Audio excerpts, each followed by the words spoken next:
Comme nous vous l'annoncions, le ministre des Affaires étrangères de la République française a bel et bien effectué le déplacement en Côte d'Ivoire pour un hommage du pays partenaire à la nation ivoirienne en deuil avec la soudaine disparition de son Premier ministre en fonction.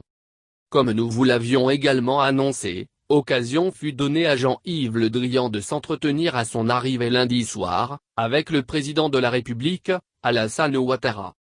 Si rien de cette rencontre n'a officiellement été rapporté de part et d'autre, notre insistance auprès des collaborateurs de l'incontournable politicien breton en poste depuis François Hollande, auront fini par payer. Nous apprenons que satisfait de l'évolution du pays, de sa stabilité et du travail abattu depuis la fin de la crise post-électorale, Jean-Yves Le Drian est reparti vers la France rassuré de savoir qu'Alassane Ouattara pourrait briguer un troisième mandat en raison du contexte extraordinaire aussi bien pour le pays que pour celui qui avait misé sur un passage de relais à son fils Amadou Gon.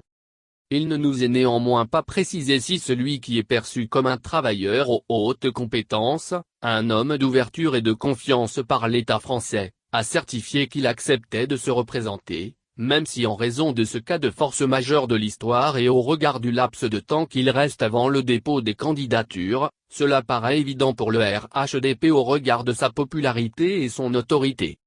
À moins d'un changement de dernière minute, difficile de voir un autre schéma que celui d'un homme d'État contraint d'assumer 5 ans durant encore sa mission à la tête d'un pays qui n'a qu'un seul désir, perdurer dans la stabilité et le développement.